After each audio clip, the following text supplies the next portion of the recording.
नमस्कार, आपके साथ में रोहित कुमार। आप है न्यूज फॉर नेशन पर। बिहार में अलग अलग जिलों में की विधानसभा सीटों का पूरा अपडेट लेकर के आए हैं कि वहां पर क्या चल रहा है। न्यूज फॉर नेशन पर बिहार की हर विधानसभा सीट पर कौन जीत रहा है, कौन हार रहा है, कहाँ पेंच फंसा है, सब कुछ विस्तार से बता रहे हैं। बात कर रहे हैं बिहार के सुपौल जिले की और यहाँ की तमाम विधानसभा सीटों के बारे में बताएंगे कि यहाँ पर आज जो चुनाव हुआ वहाँ पर हुआ क्या। न्यूज फॉर नेशन ने पहले चरण की 18 जिलों के 18 वीडियोस आपके लिए अपलोड करके रखे हुए हैं और आज बिहार के 20 जिलों के 20 वीडियोस भी आपके लिए जो है धीरे करके आपके लिए आ रहे हैं।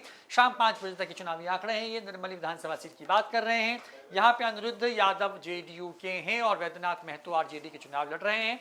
सवाल ये है कि यहाँ पर आरजेडी वर्सेस जेडीयू की लड़ाई में कौन चुनाव जीत रहा है। देवांशु हमारे साथ जुड़ रहे हैं। देवांशु, बताएंगे निर्मली का हाल कि यहाँ पर कौन जो है वो निर्मल हो रहा है और कौन जो है यहाँ उसका जो खेल है वो खराब हो रहा है। देखिए सुपौल जिला जो है ना बीजेपी का स्ट्रॉन्ग जोन है, आप कहें तो एनडीए का, लेकिन यहाँ पर भी जो है एज है सुपौल में, मतलब कि काफ़ी स्ट्रॉन्ग जोन में जो है वो बीजेपी वाले एनडीए वाले नजर आ रहे हैं और यहाँ पर एक बार फिर लग रहा है कि ये जीत लेंगे ये सीट। चलिए ये निर्मली सीट जो है वो जीत सकते हैं। ऐसी तस्वीरें हैं जो सामने आने। सुपौल विधानसभा की बात करते हैं, शहरी सीट है। विजेंद्र यादव किसी परिचय के मोहताज नहीं। 125 यूनिट जो बिजली फ्री हुई है उस विभाग के मंत्री हैं। लगातार जब से जदयू में तब से जीतते रहे हैं। रिकॉर्ड जीतने वाले इकलौते विधायक हैं। यादव जाति से आते हैं। कहा यह जाता है कि एनडीए में यादव का वोट बैंक ट्रांसफर नहीं होता है, लेकिन विजेंद्र यादव उसके पवाद हैं और विजेंद्र यादव न सिर्फ चुनाव लड़ते हैं, जीतते हैं, बल्कि पार्टी को टूटने से भी बचाने वाले इकलौते नेता के तौर पर विजेंद्र यादव का नाम है। इनके खिलाफ चुनाव लड़ रहे हैं मिन्नतुल्लाह रहमानी कांग्रेस के। कहते हैं कि ये सिर्फ 5 दिन क्षेत्र में प्रचार के लिए घूमने जाते हैं। जब विधानसभा चुनाव होते हैं उसके पहले तो तमाम लोग काम करते ही हैं अपने क्षेत्र के, लेकिन घूमते सिर्फ 5 दिन हैं।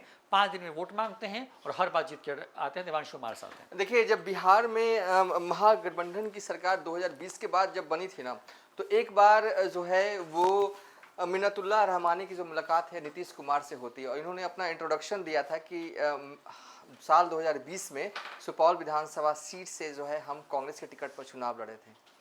नीतीश कुमार ने इनकी पीठ थपथपाई थी, मतलब कि वो जेस्चर इसलिए था नीतीश कुमार का, शाबाशी दे रहे थे सीएम साहब कि आप जो है हमारे सबसे ताकतवर आदमी के खिलाफ चुनाव 2020 लड़ने की हिम्मत करते हैं और इस बार भी आपने की है।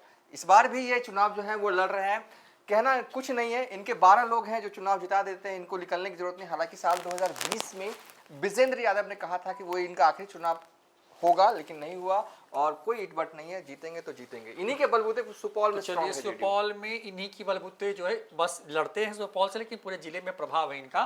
त्रिवेणीगंज सुरक्षित सीट है विधानसभा की। ये सोनम रानी जेडीयू से चुनाव लड़ रही है और संतोष कुमार आरजेडी से चुनाव लड़ रहे हैं। यहाँ पर त्रिवेणीगंज में देवांशु क्या होने वाला है? देखिए, इस बार देखिए आमतौर पर सुपौल जिले को ना एक तरह से आप एनडीए का गढ़ कहा जाता है, रिजल्ट वाइज, विधायक वाइज, लेकिन इस बार कुछ खेल हो गया है। यहाँ पर फाइट तो है, लेकिन क्या इस फाइट में आरजेडी वाले इस सीट को निकाल पाएंगे? हमें लगता है फिर भी एज जो है वो जेडीयू को है। फाइट होते हुए भी एक एज यहाँ पे दिख रहा है त्रिवेणीगंज में। और छातापुर विधानसभा सीट की बात करते हैं। नीरज सिंह बीजेपी से आते हैं, सरकार में मंत्री हैं।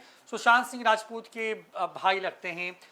विपिन सिंह जो हैं वो चुनाव लड़ रहे हैं आरजेडी से। यहाँ पर छातापुर को लेकर के तमाम चर्चा थी कि वहाँ पे पनोरमा ग्रुप के जो ऑनर हैं संजीव मिश्रा, हाँ संजीव मिश्रा, वो चुनाव लड़ सकते हैं, लेकिन आखिरकार जो है क्योंकि एनडीए में जो पेंच फंसा महागठबंधन, माफ कीजिएगा, और सीट जो है वो आरजेडी कोटे में चली गई और विपिन सिंह जो है वो चुनाव लड़कर के वहां से आए हैं।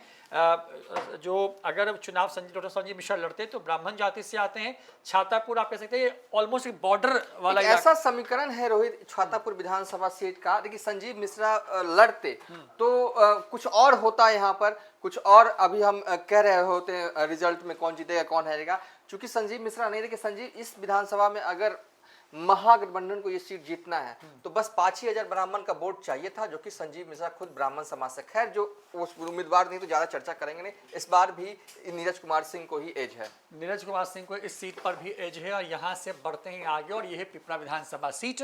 अनिल कुमार है सीपीआई एमएल के और रामविलास कामत हैं जेडीयू के पिपरा में सीपीआईएम यानी कि वाम जो लेफ्ट पार्टी है वो चुनाव जीतेगी या फिर जेडीयू इसको भी फतह कर लेगी देवांशु? नहीं, ये जो है ना जोन सुपौल वाला पैक है तो है, और इससे ना कोई इनकार भी नहीं कर सकते। हालांकि आरजेडी वाले, महागठबंधन वाले ये जरूर कह सकते हैं फाइट है, रेस है, लेकिन नहीं, अंततोगत्वा कम मार्जिन हो सकता है, लेकिन जेडीयू ये सीट भी जो है वो निकाल लेगी रोहित। और ये हाँ, ये पूरा हाल हमने आपको सुपौल का बताया। तो ये पूरी तस्वीर सुपौल की आपने देखी। सुपौल विधानसभा के निर्मली की बात की हमने, सुपौल की बात की, त्रिवेणीगंज की बात की, छातापुर की बात की और पिपरा की बात की। और यहाँ पर ऐसा लग रहा है कि एक बार फिर से जो है वो जीरो पर महागठबंधन आउट हो सकती है और पूरा जो एनडीए है वो यहाँ के हर विधानसभा सीट को दोबारा जीतने में कामयाब हो सकती है। कह रहे हैं दिवांशु जैसा कि पूरा गढ़ है एनडीए का, यहाँ एनडीए के हारने का मतलब होता है पूरा बिहार हार जाना। इस जगह एनडीए को, क्योंकि जाति का जो समीकरण है, जो स्थितियां हैं यहाँ पे, उसमें चुनाव हरा पाना इतना आसान नहीं है महागठबंधन को। हालांकि तेजस्वी यादव ने, मुकेश सहनी ने, तमाम बड़े दिग्गजों ने इस इलाके में खूब कैंप किया, लेकिन जो फिलहाल जो फीडबैक आ रहा है वो यही कि पूरे सुपौल में एक तरीके से सुपड़ा साफ हो रहा है महागठबंधन का। फिलहाल इतना ही। न्यूज़4 नेशन, नमस्कार।